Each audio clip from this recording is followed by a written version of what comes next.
The garden wedding was about to begin. Julian sent me a single text. Evelyn's in the hospital, postponing everything. My makeup artist's hand slipped, dotting a faux beauty mark right between my brows. I didn't even flinch. I speed dialed Julian's sworn rival. Missing a groom at the altar? Interested? One Charlotte, the board is pacified. My father, who rarely praised me, spoke with unexpected gratitude. Live streaming.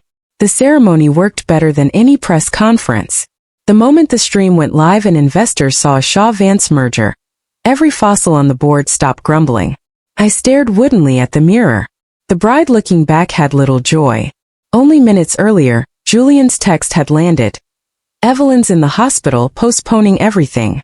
When the words hit, I felt only barren exhaustion. Perhaps because the foreshadowing had played on loop. When the axe finally fell, it felt almost routine. My best friend Leia was ready to detonate. Postpone? Is Julian's brain pure fertilizer? The live stream is rolling and he wants a rain check. She paced in tight circles, swearing a blue streak. Seeing my numb face, she yanked me into a tear-soaked hug. Charlotte, that mongrel knows what this wedding means to you. What now? What now? Indeed. Dance projects kept bleeding red. Directors circled like vultures. My misogynist father yanked me out as a bargaining chip. Julian, my childhood sweetheart, had sworn the night before he'd stand by me. At crunch time he'd left a text and vanished. Leia's eyeliner melted down her cheeks. Charlotte, can my little brother stand in? We'll call it a Sinclair-Bance alliance. Half laughing, half crying, I hugged her. Your brother just turned 18. Let's not ruin him. Thanks though. I lifted my phone and called a number I'd never planned to use.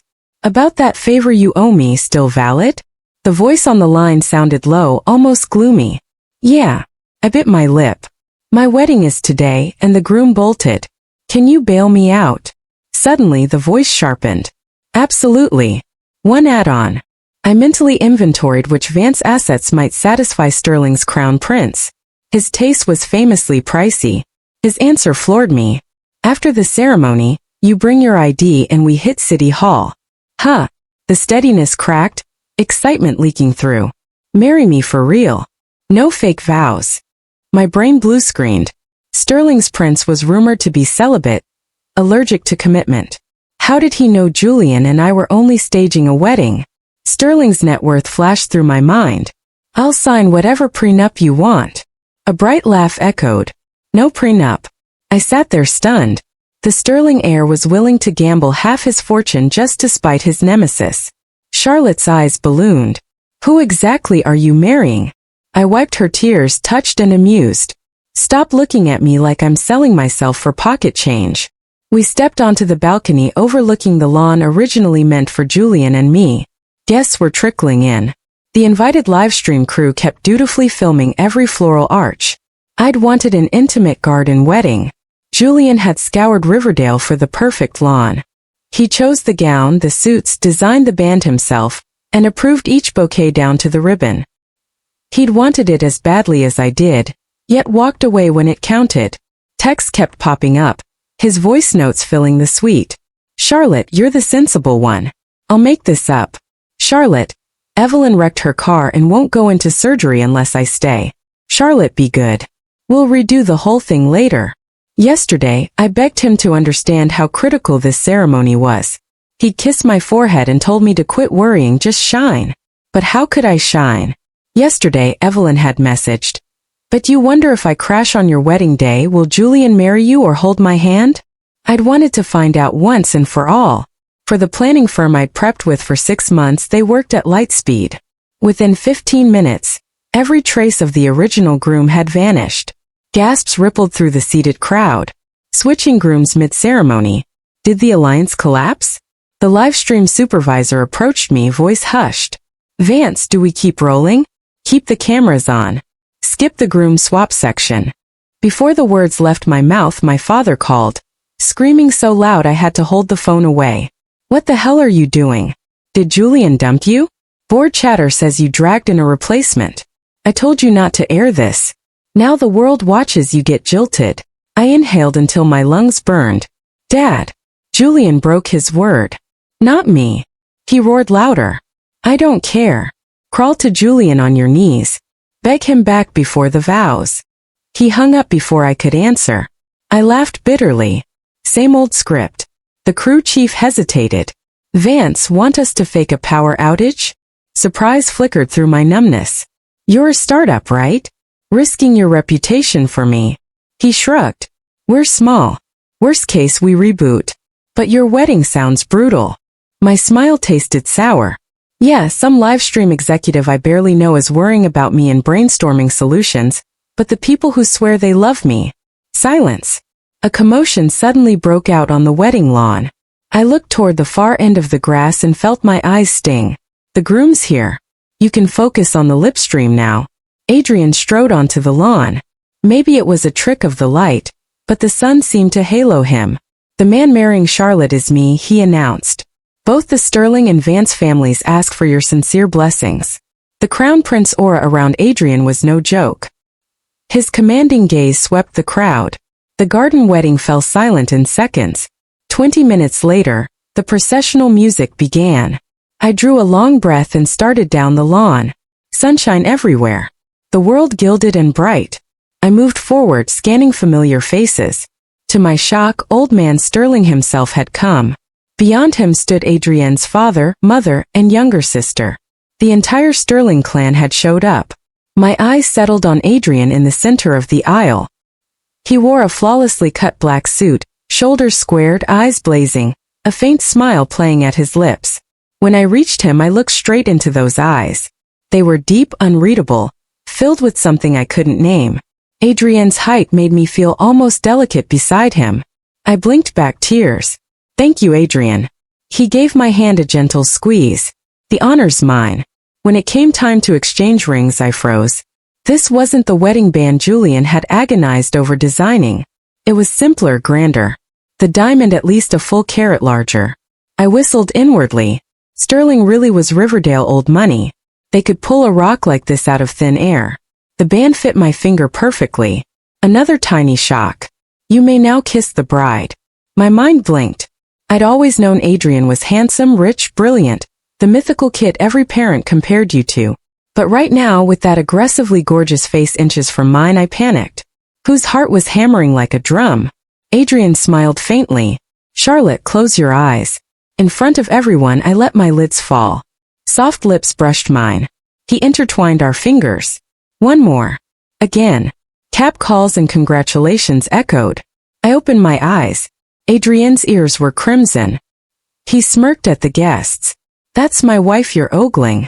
Dream on. Embarrassed and flustered, I couldn't meet his gaze. All I could think was, how could someone so hard-muscled have lips that soft? Leaving City Hall, my head was still spinning. Just like that, officially married. Back in the car, Adrian flipped the 2 marriage certificates over and over, grinned non-stop. I sat beside him uneasy. Sterling. He finally looked up and coughed. We're legal now. Maybe try a new title. Before I could speak, beep beep. A way too familiar license plate. Julian stepped out and tapped our window. Well, look who the wind blew in. Fancy meeting Riverdale's crown prince here. Adrian lowered the glass, her face darkening. On impulse, I dove into Adrian's arms. Julian smirked. Some luck you've got, Sterling. Your little girlfriend's awfully eager. Adrian blinked, then stroked my hair while I hid like an ostrich. Back to stone-faced, he told Julian. Let me introduce my wife. Wedding certificate variety. Julian raised an eyebrow. Married when? News to me. Without waiting, Julian added, grinning. Today was supposed to be my wedding with Charlotte. Got held up. I'm on my way to apologize. Adrian snorted, fingers still soothing my hair. Pressed to Adrian's chest, I felt only steady warmth and safety. I'd never known. Julian's tone shifted. Say, Sterling looks familiar. Aren't you going to introduce us? I stiffened, about to lift my head. Julian's phone rang. What? Evelyn's awake. On my way. He waved absently and sped off. I gave a thin laugh. So much for forever. Let's swap WhatsApp, wife. Adrian offered his QR code. The endearment scattered my gloom. I scrambled for my phone. Dead. Sorry, Sterling. Battery's gone. Amused, he said. Sounds like the classic brush off. I just clocked in, already getting fired. Glancing over, he relented. Kidding? Come on, let's go see your new place. My place? A giant question mark popped in my head. Sterling, now that the ink's dry, what exactly do you need from me? Cover stories. Adrian hesitated, ears ringing. When he spoke, it was dead serious. Charlotte, this may sound rushed, but I won't hide it. I'm beyond grateful you called me in that moment. Thank you for giving me the chance, under the banner of marriage, to court you properly. His blunt honesty left me speechless. A brilliant, loaded, gorgeous man saying he wants to chase me, and he just married me and can solve every crisis on my plate. However I turned it, it felt like the last page of a Cinderella story. I weighed my words. Sterling, you know my situation. After all, you helped first. I'm hardly an asset to you. He smiled. I star bright. Sterling Heir isn't an empty title. I know everything about you. Probably more than you realize. It's late. This place is closer. Rest here tonight, and tomorrow I'll take you to the family mansion. Okay. I followed Adrian out of the car without a word. Adrian was meticulous. Every inch of this house had been arranged with more foresight than I ever managed in my own apartment. From the interior design to the floor plan, from the skincare shelf to the breakfast spread, each detail mirrored my taste so precisely it felt clairvoyant. The instant my phone received enough charge, a storm of messages and missed call alerts crashed over me. Its ring sliced through the quiet. I stared at the screen a moment, then answered. Sweetheart, when did you hook up with young Sterling? You didn't tell Daddy a thing. Ask him if Vance can buy into that East Riverdale project. Will you? Noticing my face had closed, Adrian motioned for speaker. I tapped the button. Vance, it's Adrian. Charlotte is worn out. Let me take whatever you need. My father's voice dripped a servility I'd never heard before. Of course, Sterling. Bring Charlotte home for dinner whenever you're free. The phone shrilled again. Julian's name pulsed on the screen, stubborn and bright. Suddenly, I felt exhausted to the marrow. Adrian powered the handset off, scooped me up, and settled us onto the couch. Rest, Charlotte. Nothing matters more than your health. Close your eyes. I'm right here. His arm was improbably warm while he patted my back in slow rhythm. Tears slipped free before I could stop them. I slept heavier than stone. When I woke, I was still cradled against him. I shifted slightly, half asleep. He patted me again. I found myself studying his resting face until a flicker of familiarity struck. His eyes opened, focused on me. He leaned in for a sleepy kiss. Morning, wife, he murmured, already drifting off again. Quick and practiced. Still eyes closed, he added. My dream wife feels so real today. So cute, so kissable, weird. Why is my arm tingling? Laughter bubbled out before I could stifle it. He rolled toward me, suddenly rigid. Morning. Maybe the long sleep had recharged me. I met his gaze and grinned. Morning, husband. Starlight seemed to detonate in his eyes. His smile broke free while his ears burned scarlet. The whole family already adores you. The Sterling Manor visit went smoother than I dared hope. Every relative welcomed me with open arms.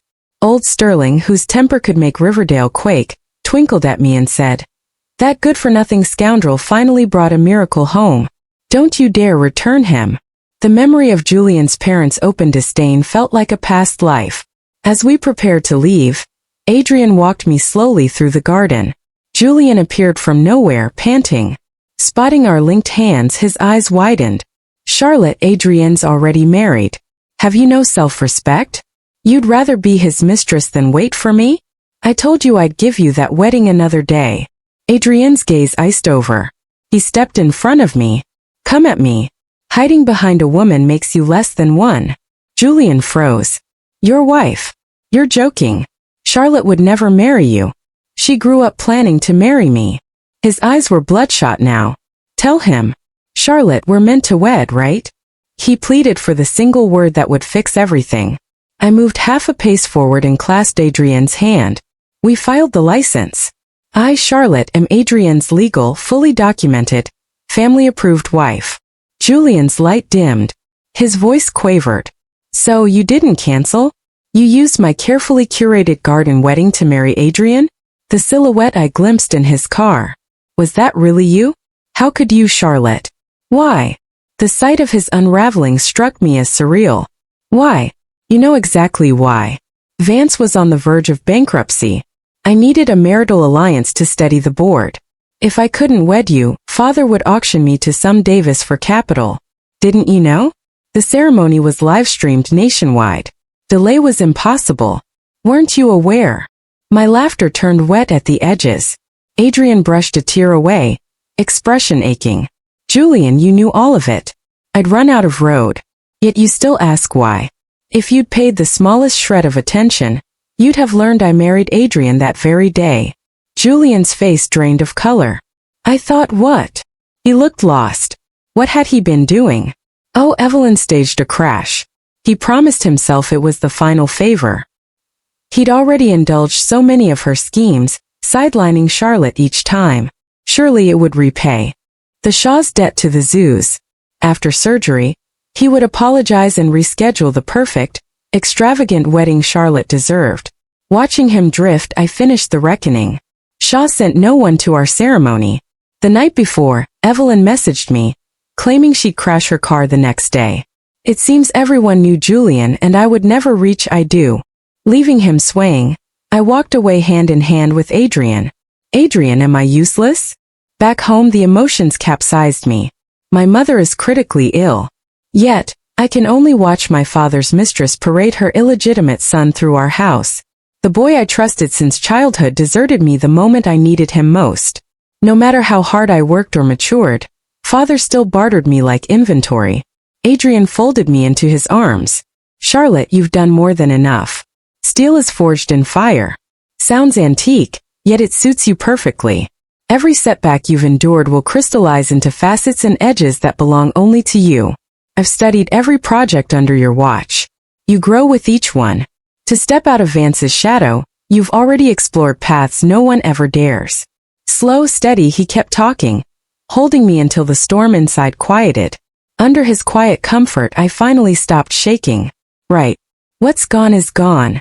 Time already spent is nothing but a closed door. Dragging it back out only ties me to yesterday. What matters is locking my aim and walking forward. Adrian felt the shift before I spoke.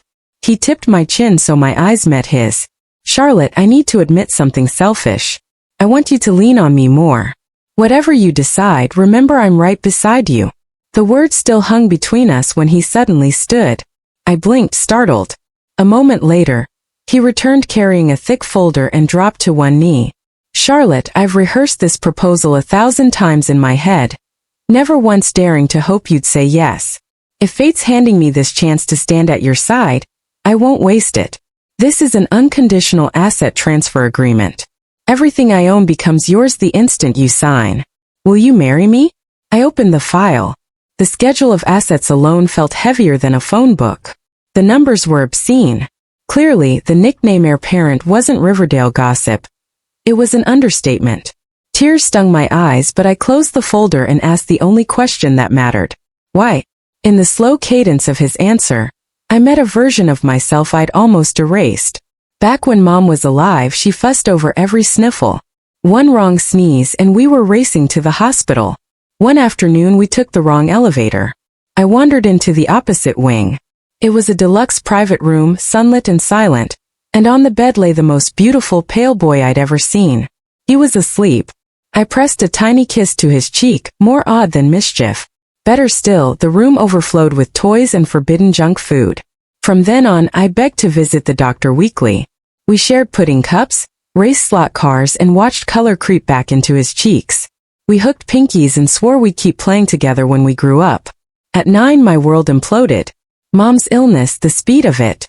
Dad's new wife arriving with a stepson my age. No one had time to escort me to my secret friend anymore. I searched for you later, Adrian said. Boy slow. But by then Julian was always at your side. I told myself to stay back, yet I couldn't look away. Something clicked. The gala, the one where I accidentally rescued you from a spiked drink. You engineered that? He laughed softly. No setup. I never meant to intrude. Maybe the universe relented. It dropped you in front of me again. I promised you one favor, any favor, before I even thought it through. My rule was simple. If you cashed it in, I'd stop watching and start winning. His gaze felt like gravity, dark, steady, inescapable. Who could refuse a devotion offered without a safety net? I brushed my lips across his eyelids. Yes, the price for those 3 little letters kept me awake until dawn. Reputed celibate, wholesome iceberg, urban legends, every last one. My spine may never realign. Adrian and I moved at light speed after that until Leia cornered me. Voice hushed. Charlotte, have you heard from Julian lately? I frowned, blocked, and deleted the day he bailed. Why? She exhaled. Good. He's unraveling. After our last meeting, Julian collapsed. High fever for drips. The works. Evelyn refused to leave his bedside. When the fever broke, they screamed at each other for an hour. He called her poisonous. She swore he knew exactly what game he was playing. He's at war with his parents too, convinced they use family honor as bait. According to Leia, his Instagram has become a memorial reel of our memories. Sympathy dried up fast. Friends stopped encouraging him. He's marooned in a past only he keeps alive. Once Adrian slipped a wedding band on my finger. Dad upgraded me from brat to princess. He phones daily to spoil me with concern. I listen without comment. I once thought Vance was an unscalable fortress. Avenging Mom looked impossible. Now I realize how narrow my lens had been. Adrian lined up mentors in every discipline. I absorb case studies like oxygen. One night while I'm drowning in merger projections, Dad calls. Princess, where is young Sterling's eyeing the West parcel? Can you confirm? I glance at Adrian, still annotating contracts. He mentioned it once. After I hang up, Adrian's dimples flash. Sweetheart, what are your plans for Vance? I narrow my eyes. Mine to handle. No interference. He rubs the back of his neck. Hypothetically, if the rumor's already leaked, would you banish me to the guest room? Not at all. You'd volunteer for 30 nights in the spare bed. Princess, I'm sorry. He steals a kiss mid-apology and carries me to the master suite anyway. When the West parcel hits the online auction, Dance shows up. Charlotte bids $2 billion. I counter with 2.5. We ratchet past 3 for 5 all the way to 8.5. I fold and let them have it. Dad rings seconds later, ecstatic. Your pillow talk is platinum, princess. Sterling's land development record is spotless. Rivals are green with envy that they bow out for us. I laugh lightly. As long as you're happy. Adrian's prophecy was accurate. Empires like Vance rise on bold bets and hemorrhage cash, just as spectacularly when ego replaces instinct. The next morning, every finance channel leads with the same headline. Dance Riverdale jewel for $8.5 billion. On screen, Dad and his illegitimate sunbeam are already posing for groundbreaking shots, certain they've checkmated the city. I ask Adrian, utterly baffled. He's old enough to know better. Why does he still believe pies fall from the sky? Adrian pretends to ponder for a second, then looks at me with mock solemnity. Maybe because the pie my wife drew him was big enough. Or maybe Charlotte's just that greedy. I roll my eyes at him. While I was at it, I blocked Dad's number. When Leia rang and dragged me out of sleep, I'd been dreaming about bankruptcy and asset liquidation. She sounded frantic. Charlotte, how can you still be asleep? Your scumbag father is trash-talking you everywhere. I opened my messages. She'd spammed me with links. The stories were all the same. My dear daddy had gone to the press, sobbing about how he'd raised me single-handedly, only for me to turn my back on him the moment I got married, how Love Brain had taken over, and I'd colluded with Sterling to swindle Vance, flushing the company's giant investment down the drain. The comments underneath were pure gold.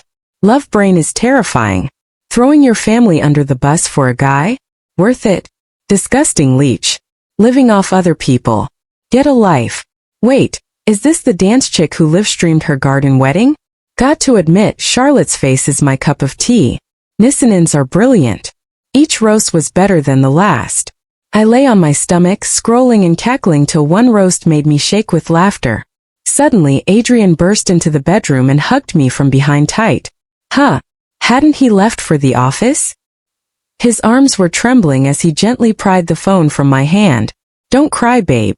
I'm handling it. Huh. I couldn't smother the grin stretching across my face. I turned slowly and stared up at his panicked face with the picture of innocence. He who courts disaster deserves to die. I decided to repay him in kind. I reached out to several big outlets and a reliable live stream platform and teased the broadcast in advance. The buzz blew up bigger than I'd expected. The second the stream started, millions flooded in. I laid out the evidence I'd prepared, piece by piece. Exhibit A, my birth certificate and my half-brothers, born 2 months apart. Exhibit B, Mom's medical records, her illness and death replay. Exhibit C, every project I'd ever run in advance. People call me Workaholic Charlotte for a reason. Those core divisions were built under my watch. Exhibit D, the true story of that West plot Vance snapped up. It turned out an old lab had once stood there. An experiment gone wrong had soaked the soil in contaminants so severe that the land was useless for redevelopment. I even dropped the link to Vance's glossy promo promising luxury condos on the poison lot. For the first 3 exhibits, the chat was all popcorn emojis. Nobody wanted to miss a billionaire family meltdown. Netizens began doxing the illegitimate heir. Others cracked jokes while munching virtual sunflower seeds. The tone flipped the instant Exhibit D hit the screen. Vance actually has the gall to build homes on toxic ground. That's heavy contamination. How dare they market it as residential? Blackheart Corporate's boycott Vance starting now. I logged off with evidence this solid. Dear Daddy, your days of freedom are numbered. Play the public opinion card and you better brace for the blowback. The documents I dropped on the liver detonated across the internet. Partner companies rushed to announce they were cutting ties with Vance. The police launched an official probe within hours. Dad cycled through burner numbers, roped in every distant relative. He was desperate to reach me. I never picked up. Adrian kept me wrapped in cotton wool away from the storm. At a charity gala, an unexpected woman stepped into my path. Evelyn Julian and I hadn't spoken since I'd nuked every line of contact on my end. At least her gaze read over me, cold and mocking. Huh, Lady Luck sure loves you. I stared, clueless about her game. She seemed to need a confidant, so I followed her onto the terrace. There she served me the other side of the story. She and Julian had gotten their marriage license ages ago. She loved him longer than I ever had. Leveraging her family's debt of gratitude to Shah, she persuaded the old patriarch to arrange the match. Julian refused to go public, and she'd quietly obliged. She hadn't foreseen Julian actually falling for me. He'd meant every vow. He'd asked her for a divorce. She'd spiraled, and when news of our wedding broke, she'd faked a car crash to stop it. In that instant, I understood the contempt Julian's parents had never bothered to hide. I finally saw why he'd been willing to walk me down an aisle, yet kept stalling on signing papers. I'd always cast Evelyn as the other woman. I never imagined I was the homewrecker. Julian had sworn he loved me, yet he'd turned me, without my knowledge, into the very thing I despised. I craved Adrian so badly at 8. I needed him here now at 24. I left the ballroom and speed dialed him. Come get me, hubby. That gal is a bust. I just miss you. I'm on my way. Love you, babe. Love you more, Sterling. The end.